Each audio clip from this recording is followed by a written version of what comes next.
Welcome back to the Neutral Zone. Today we're going to be looking at the Georgia Bulldogs as we continue along with our preview series. With the departure of Carson Beck, can Gunnar Stockton lead this team to another national championship? And can Kirby Smart prove that he is the best coach in college football?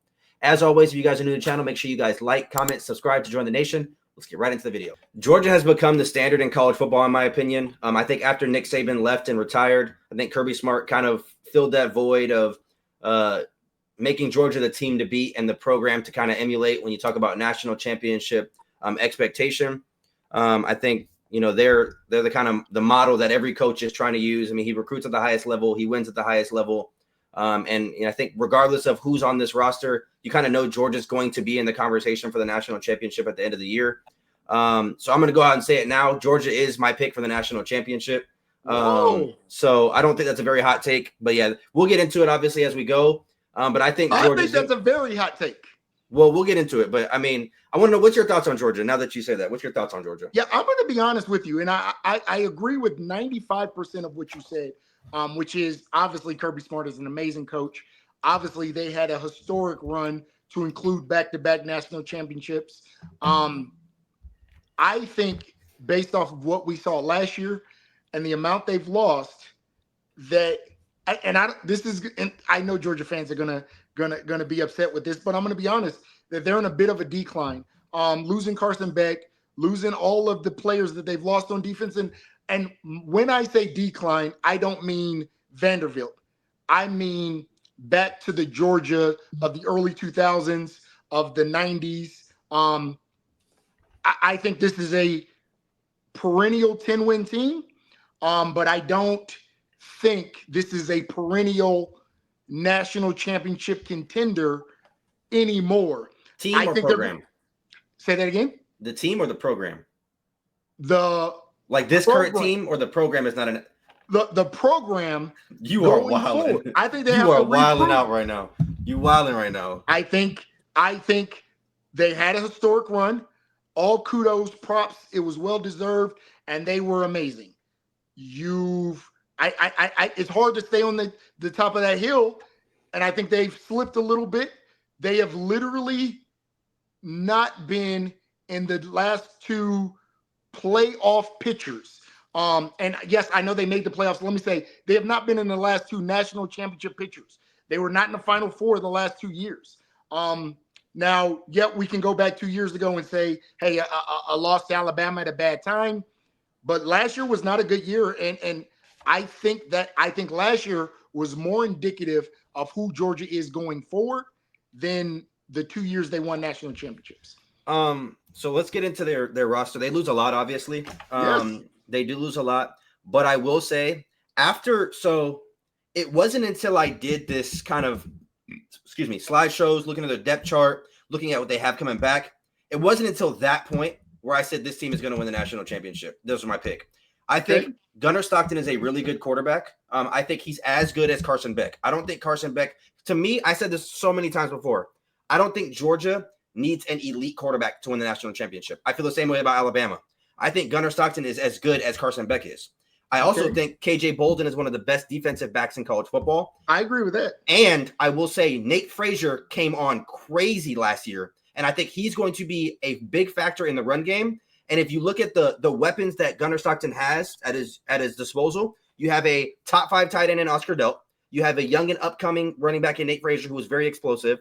Dylan Bell is an experienced wide receiver. Then you have Zachariah Branch, who obviously had a down year for numbers sake. But if you just look at what his potential is, and what he can do on special teams and on offense, both in the backfield and the slot out wide, then you bring over Noah Thomas for Texas A&M, who was, if I'm not mistaken, the number 1 or number 2 receiver for the Aggies last year. I think they're going to be in a really good position offensively, and I wouldn't have known that, or I wouldn't have thought that until I actually looked at their roster. I think this roster is really good. You lose Arian Smith, but he had a lot of boneheaded plays last year, dropped a lot of balls. Dominic Levin has been there for a few years. Malachi Starks is obviously a big loss, as well as Jalen Walker and Michael Williams. But I think this team is poised to not only make a run at the SEC, but I have them winning the national championship. And I think we're going to see a dominant season by Georgia this year. And I say that, I know that word is used loosely, but I actually mean that. I think the same kind of conviction I had for the Michigan team when I picked them to win the national championship, I feel the same about this team. Even though they lost what they lost, I think Kirby Smart is coming into the season knowing that he like you said, they haven't been in the Final Four 2 years ago. Last year, they had a 2-possession loss to Notre Dame, who obviously went to the national championship. So I think he kind of knows, like, he has a chip on his shoulder. He's lost Carson Beck. Carson Beck chose to go to another program. He has like 6 or 7 players drafted in the first 3 rounds. And so he knows, I'm not going to say the cabinet is bare or the cupboard is bare, because I still think there's a lot of talent on this team. But we just have to see it on the field. And I believe, and again, I'm not a Georgia fan, but I believe this team is going to be dominant this season. And that's just the way I view it. I'm going to flip it. I don't believe in Gunnar Stockton. I watched him in that Notre Dame game. I don't think he looked good. I am concerned about what they lost on the outside. In a bad passing year, you bring over Zachariah Branch, who absolutely, if you can find ways to gadget him plays, he is explosive. What I don't think he is a true wide receiver. Noah Thomas, again, wasn't the man in Texas A&M. I don't think he could be the man in Georgia. I truly like Nate Frazier, and I think he's going to really explode. And let me say this. I have Georgia, and as we get to it, I have Georgia having a very good record. I think part of my reasoning for that is I think they have a favorable schedule this year. But I think I'm going to flip it. I do think they make the playoffs. I do think they're a 10-11 win team, and you're going to see this. But I think they get bounced early.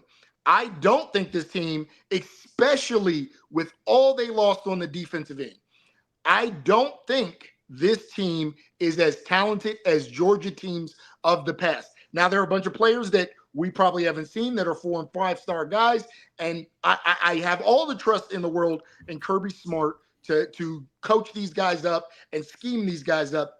I just don't think the talent that we are used to in this Kirby Smart run, in this Kirby Smart era, is there this year. I've said this for the last 3-4 years, and let me say this, for Georgia fans, I've been wrong. I said it in the back-to-back season. I said I think they lost too much, and they've proven me wrong. But I don't think you can continue to lose talent at these levels and maintain being the king of the hill. And again, I don't think the slip is epic. I think they make the playoffs. I would be absolutely surprised if they didn't, but I think they get bounced early in the playoffs. So you have them losing to Texas at home. What was kind of your thought process behind that? I think Texas is a more talented team. Like I said, I think Georgia is a good team. I think they're going to beat good teams. I think when you look at this schedule somewhere, and maybe it's not Texas, but somewhere you're going to have a slip up. That could be Alabama. That could be Florida. That could be Ole Miss, because Ole Miss is still Ole Miss. I just picked Texas as the slip up. I think Texas, especially having lost to Georgia twice last year, is going to truly come into that game with a chip on their shoulder and play their best, most enthusiastic football that they play all season. Is that a game that can go either way? Yes. That's why I have their ceiling at 12-0. So I absolutely believe that Georgia is going to have a very good regular season. But I think when you put them up against all the big dogs, I suspect they will not be in the top 4 again next year.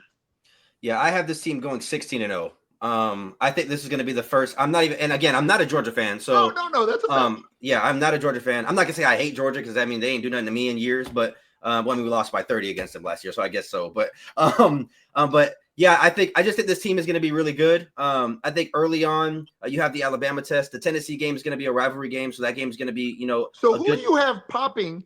Because again, remember, this is the team I think in FBS they had the most drops. Who do you have popping at receiver? Who do you think is going? So that's the thing. I don't think you need somebody to pop at receiver at Georgia. Okay. If we just look at, okay, think about it this way. When they went back to back, who was their number one receiver? Like, who was their guy? Like, I would say it was Brock Bowers. So, and that's a tight end. And I think Oscar Delp is a very good tight end. I don't think he's as good as Brock Bowers, but he's a very good tight end. I don't think in the Georgia scheme, really Georgia or Alabama, obviously we have Ryan Williams now there, and Alabama is known for putting receivers out recently as of late. But I don't think for Georgia, you need a Jeremiah Smith or Ryan Williams. I just think you need consistency. I think those guys can grow into consistent football players. I obviously Zachariah Branch. We kind of don't know what he can do because he's the X factor. Yeah, USC was had him all over the place. But like I said, Aaron Smith was their leading receiver last year, and he had so many bad plays. I remember seeing highlights of him having bad plays, and I'm not saying he's a bad player, but I think Dylan Bell coming back as a veteran wide receiver can be that guy to be the sure-handed receiver. I think Noah Thomas can be the guy. I mean, I also think Zachariah Branch can be that X factor in the slot and out of the backfield. So again, I don't think you need to have an AJ Green at Georgia this year for them to win a national championship. Right. I think you can play behind the offensive line. You can use the defense to your advantage, put your offense in favorable positions.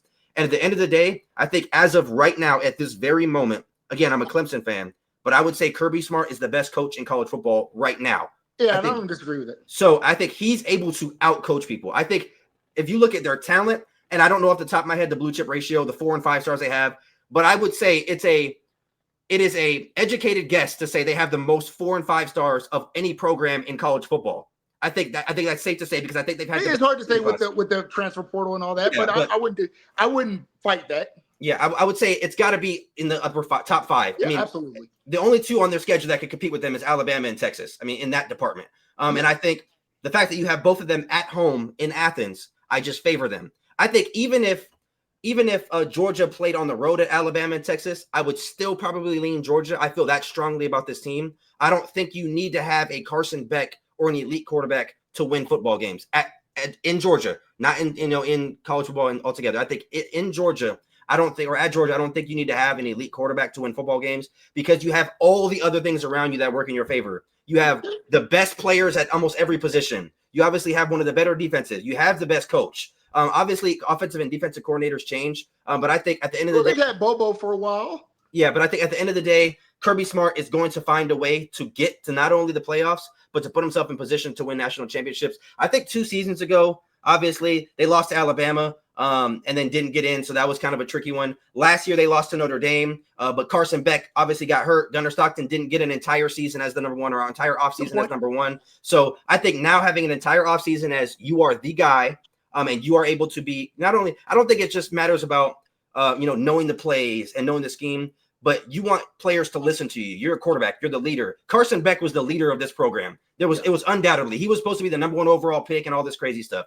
Now that he's gone, Gunnar Stockton, this is his team. So I think the guys are going to rally around him. I mean, I think Kirby Smart's going to have the defense ready to go. I know they lost a lot, but at the end of the day, like you said before, we've said this for the last 3 or 4 seasons. I don't think they're going to be able to. They lost this person, they lost that person. Then somehow, some way, they're still able to win games. And I think, again, before I did any of my research on this team, this was not my national champion. But I think after looking at it and seeing like, I forgot about Nate Frazier, I forgot about Delp, I forgot about these guys that got the transfer portal. The defense is going to be loaded as well. I just think that is going to be too much for a lot of these other teams to contend with. Obviously, I'm not going to be shocked if they lose in the first round because anybody's in the top 12, you're a good team. Probably a good team, yeah. But I think I'm not going to – like if they went 16-0, that to me is going to be like mainstream like media, like first 16-0 team ever. That's not going to surprise me because I genuinely think this team is capable to do that. And I don't think there may be 1 or 2 other teams that I think can do it. But I think based on, like you said, the schedule, I think works in their favor, having their 2 toughest games at home rather than on the road like some of these other teams. But I also think just based on what they bring back, the coaching experience and coach pedigree, that's kind of where I came up with my preview for them. Do you think, before we head out of here, how can I put this?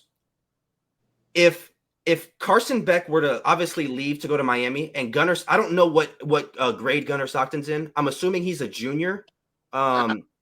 But if he makes this team go to a national championship, win a national championship, what do you think about his draft stock with only 1 year?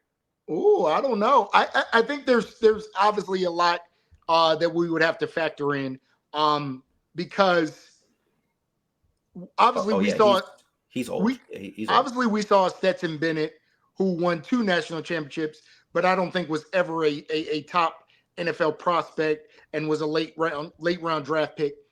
I think, like you mentioned, and this is the part that may hurt Gunnar in terms of NFL aspirations, Georgia could win a national championship without him being thoroughly dominant. So I think for his draft stock to really rise, Georgia would have to do well, and he would have to be a key contributor in that passing game for his draft stock to really rise. Like I said, it's tough to say because Georgia can do it with him having a very mediocre season, like you said. So I can't just put, hey, they win the national championship, they're 16-0, and say, yes, Gunnar Stockton's going to be a first-round pick, because it could be Nate Frazier goes for 1,700 yards, and they really rely on that defense, and that's how they win games, and that's how they win the national championship. Let us know in the comment section what you guys think about Gunnar Stockton and this Georgia offense, as well as the defense in general, the entire team. What is your prediction for them? As always, if you guys are new to the channel, make sure you guys like, comment, subscribe, hit the notification bell so you don't miss an upload. We'll see you guys tomorrow. Peace out.